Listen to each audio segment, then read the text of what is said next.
sure of this stuff now. There we go. I think, at least, maybe, possibly. I don't know. But I guess that we'll find out in just a moment. Hi, everyone. As soon as I get these on here, I'm gonna give it a start. Oh, the warm sound of the microphone through the monitor, coming through the headphones.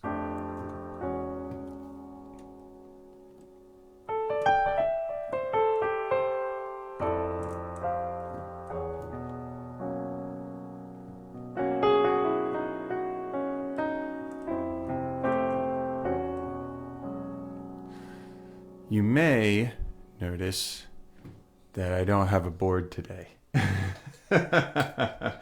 Trust me, it's not that I ran out of ideas, but it's that I wanted to do something a little different today. Like I said long ago, and maybe should stop saying, but actually I just won't say it. I've been realizing that with all this time of redirection and reorientation of what I'm doing, I've been practicing differently. And I'm trying to shape how I practice into a way that I can get the most out of. So what I'm ending up doing is actually revisiting some of my old sketches, some older things. This is basically just like a manuscript book, so it's got staff paper in it. But if I find something I really, really like, I just document it in here. Like, for example, I've got dominant voicings, or can be tritone subbed. And then, as you can see from some of my early pages, there's really not too much color, and there's not too much coherence. It's just kind of a bunch of chords. Like if I played through some of these, they're like really crunchy shapes. And then here's another one. Let's see. Ooh.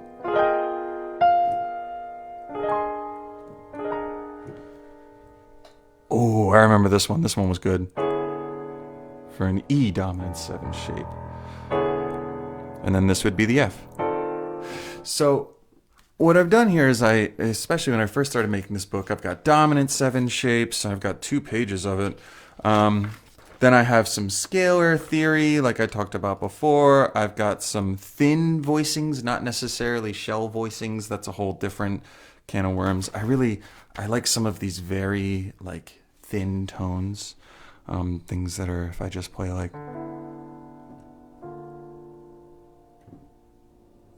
so that's one sound, but with the bass notes that are going on.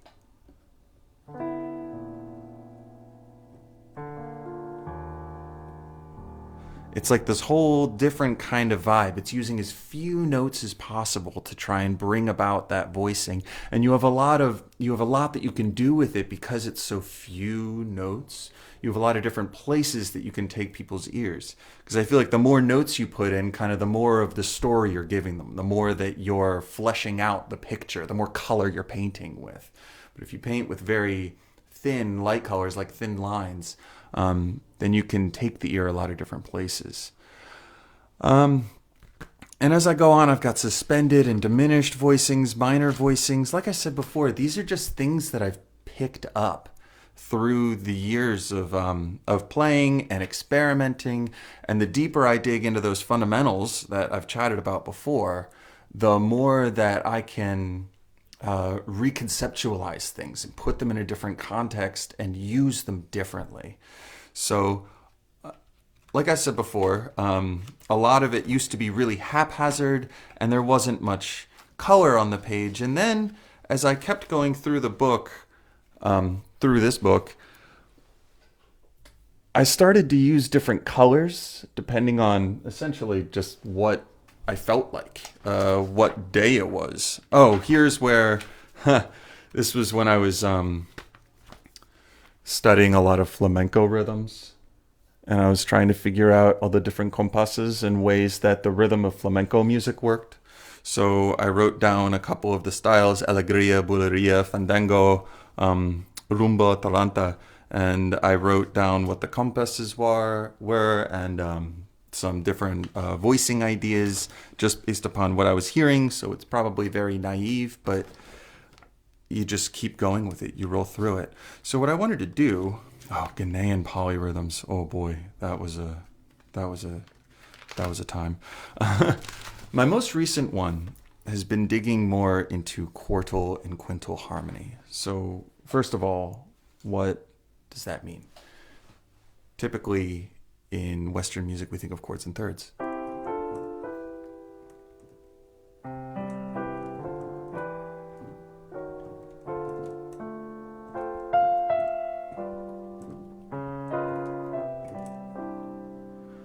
But when we think in quartal quintal harmony, we start to get this more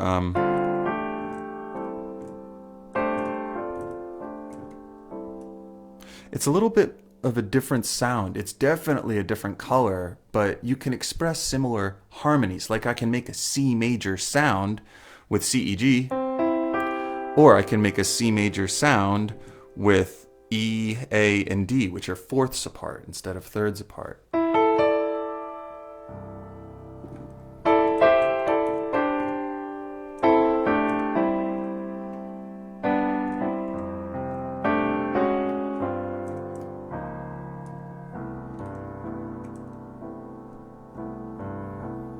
So what I've been doing is practicing conventional jazz shapes, so basically the 2-5-1.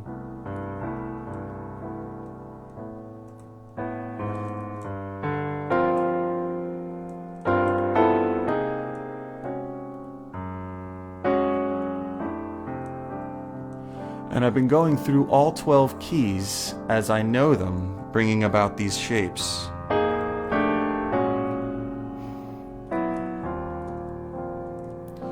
And it's diversifying my sound. It's actively putting a new shape under. So basically, those couple shapes that I just played in the beginning here, or you hear these similarities to the sound, the way the shape is moving, but I'm implying different keys. That's basically this first part here. And what I've done is itemized it. I have G minor 7, C dominant 7, and then F major 13. I know I haven't talked about all that stuff yet. But then I have shapes. I'm using red to give the harmonies, and I'm using green as kind of passing chords. So really, I'm not saying that you have to do it a certain way, but I'm saying for me in my practice, color makes a big difference. It can help me to view things differently. It can help me to view things in a broader context. So what I want to do is just improvise a little minute on some of these fourth shapes I've been doing, because I've been shedding on them or practicing them a lot. And now I want to see what I can do with just improvising on them.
sit on this one shape but imply different harmonies. B flat major, do do do do do do, E flat,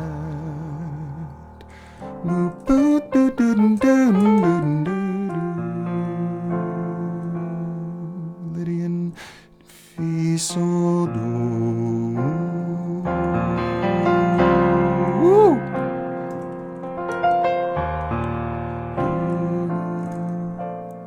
Back into triadic or tertian harmony.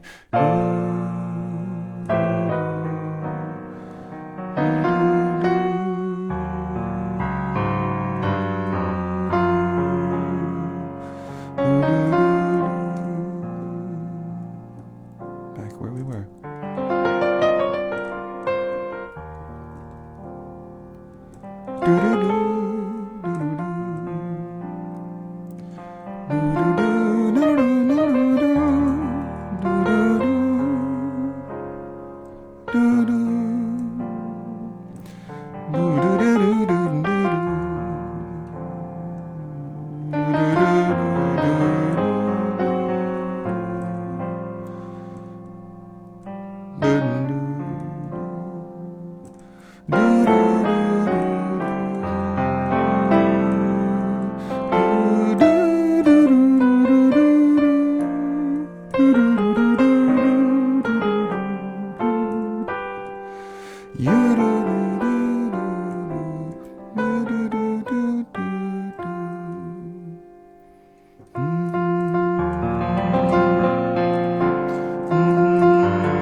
That's a nice new one.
If you're really listening close, a lot of the shapes that I'm doing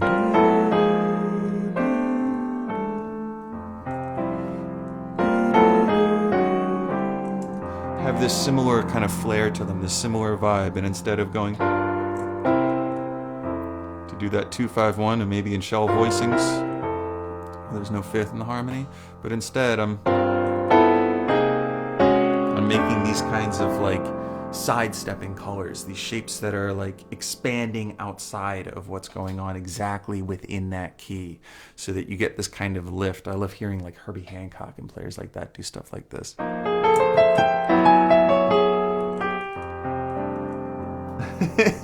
That wasn't a Herbie lick. I just felt like playing something weird as soon as I said that. Or maybe it is, I don't know.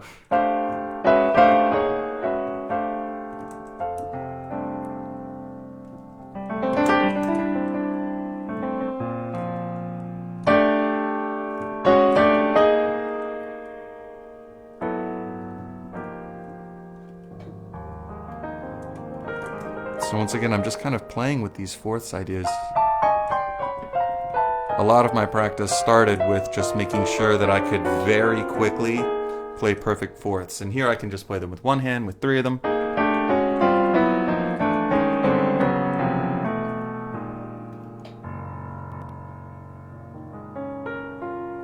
Or I can play them with two hands. I can add another note into that. So I can make it a little bit thicker, make the sound a little bit wider. And I figured out a couple different ways that these shapes that I'm playing up here fit with these bass notes to create these different kinds of harmonies. So I can play this.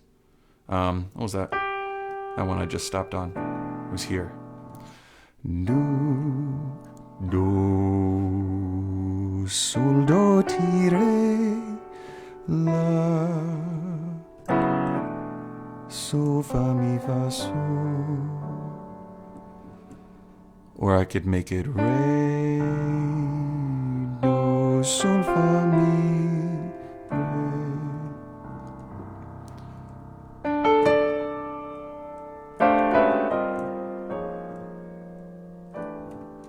Re, do, ti, so, fa, mi, do, di, re, li, ti.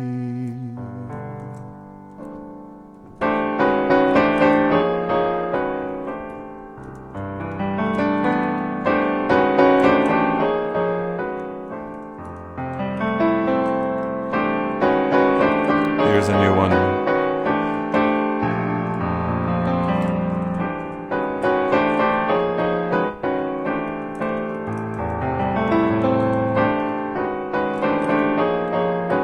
Where's another one? Ooh, here. Where's one more? Oh, I can do the F with an A in the bass. Where's another one? C with E in the bass. Oh, I can do that B flat major again. Ooh, let me make that Lydian sound. How about a G Dorian sound? How about E flat? Ew.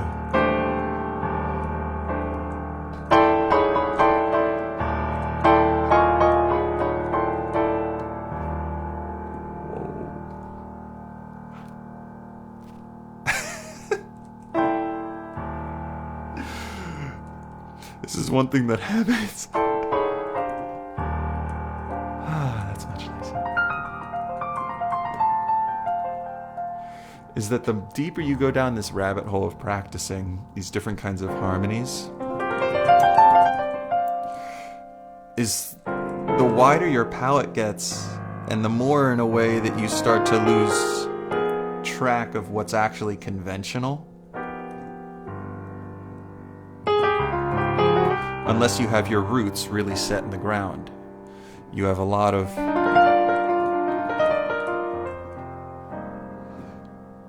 background behind what you're doing. You can explain it to other people, and you probably, really, you have explained it to other people. Teaching's the best way to understand what you know.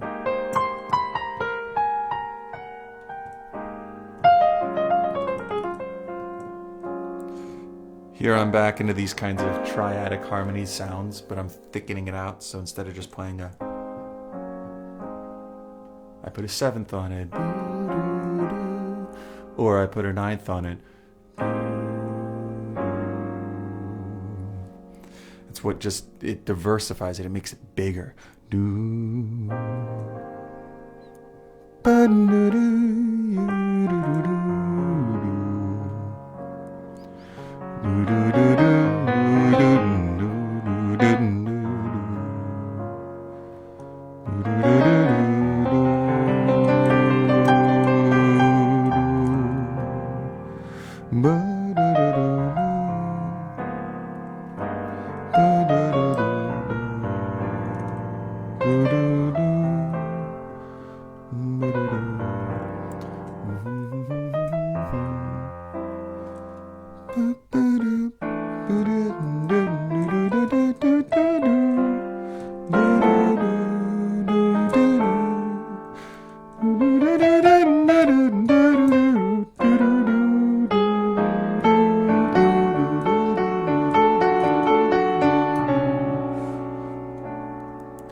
get stuck in my own ruts sometimes. We all do.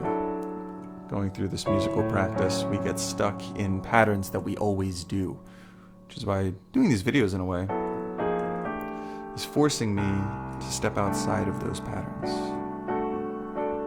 Although I can just do what I always do.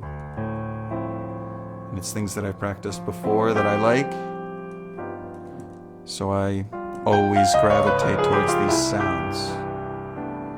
But if we just stay here, we become a one-trick pony, which isn't exactly a bad thing if your tricks are deep pockets, basically. Which I would never dare to say mine are, because we all just practice in our own time.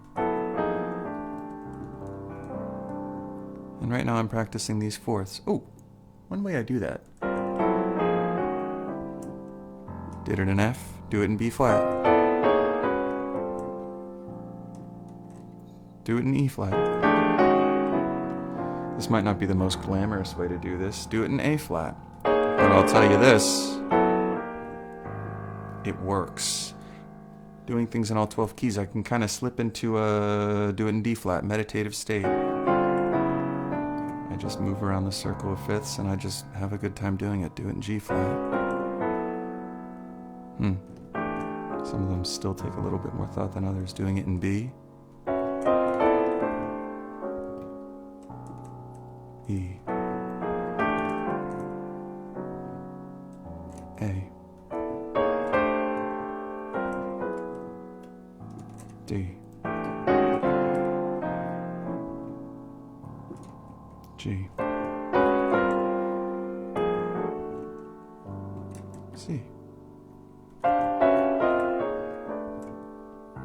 And then I'm back around the circle again.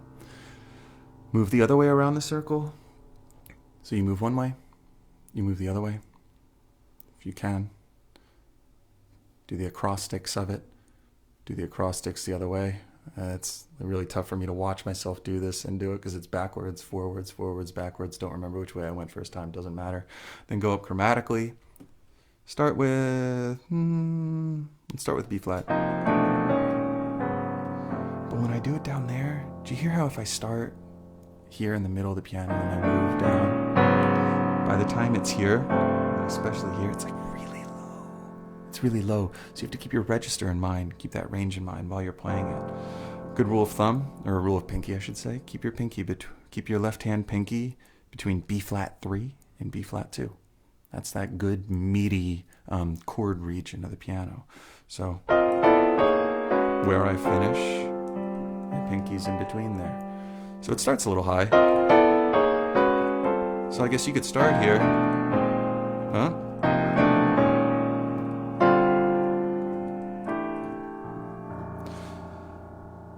But yeah. There's B flat. How about in A now? And then A flat. Ooh. You hear the little difference there? That's because I screwed up.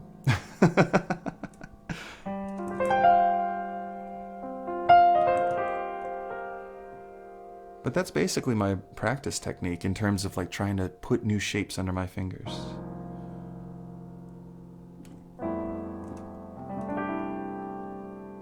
I'm wondering if I either just can't see comments or really no one's here. Either way, I'm just shedding.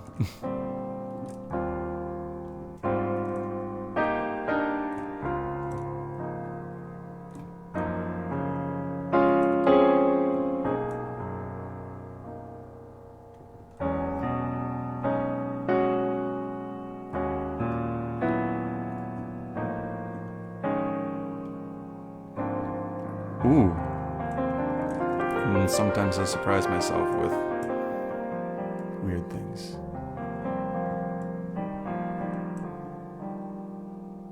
I wonder if I have to like enable comments now because Facebook's been doing all this stuff. Oh well. Ooh.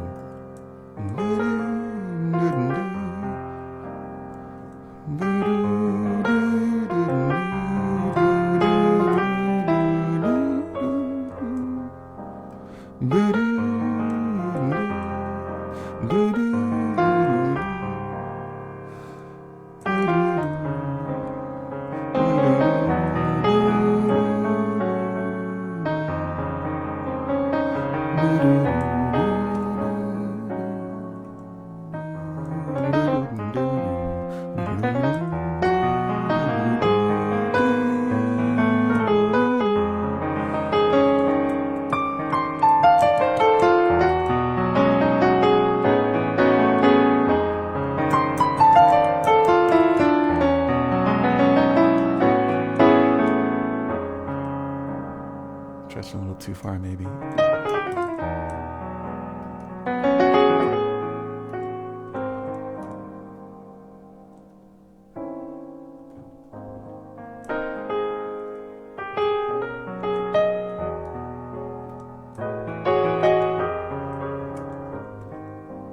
Ooh, that was dope, actually.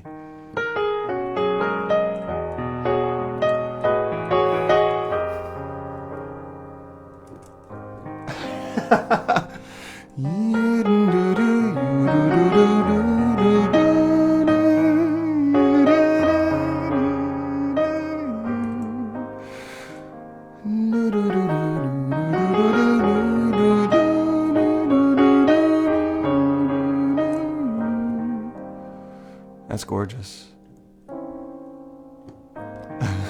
Give you at least one dominant in there, because I'm basically just moving B.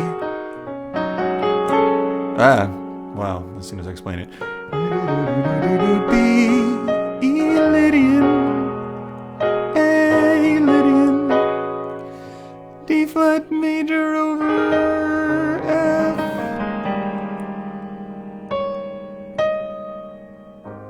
Back to A flat. Oh, actually, you know what I should do? I should put this nasty, crunchy Dami boy right before. So here we go.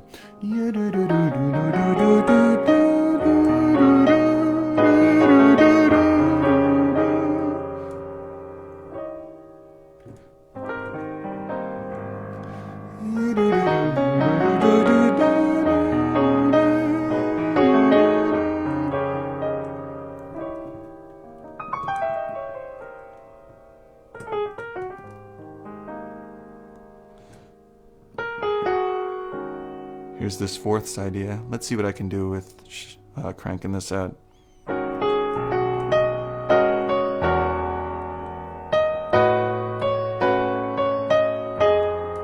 Oh, here's a fifth, but if I do it like this.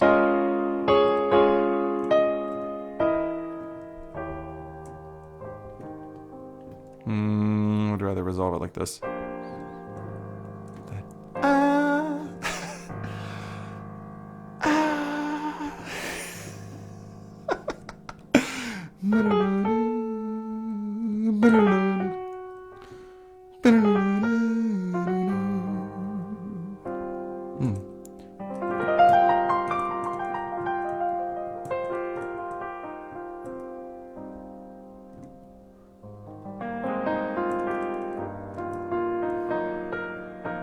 So now I'm gonna slip back into my old patterns, and then I'm gonna actively break out. I'm gonna actively go into this quartal quintal thing. So I have been shedding for a bit.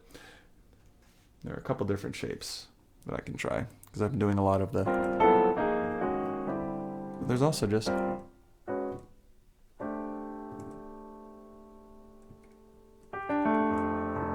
So.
Gotta be prepared to fail.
Tension and release. Float the time a little bit.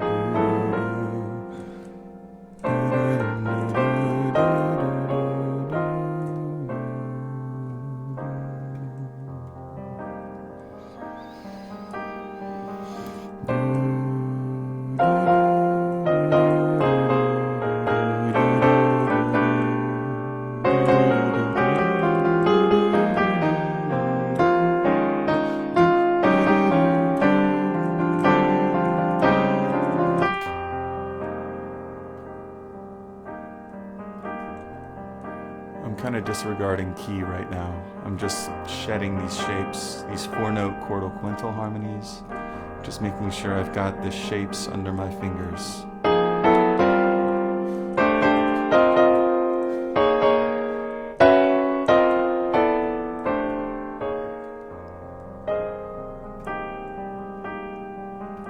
And then just kind of randomly resolving. It's okay to just explore in this way. Use what you've already put under your belt.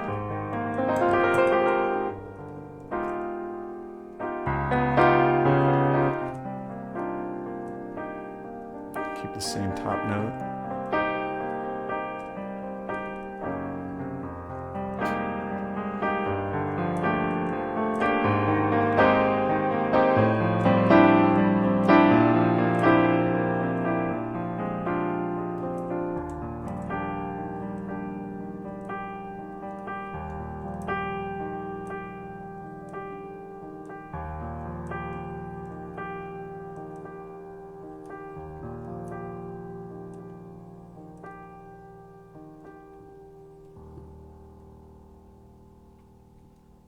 I figure what I'm going to do is take some of these ideas and just shed on them. And once again, if you wanted to see kind of the ideas that I was just digging into there, it's literally just this first little portion here on the page.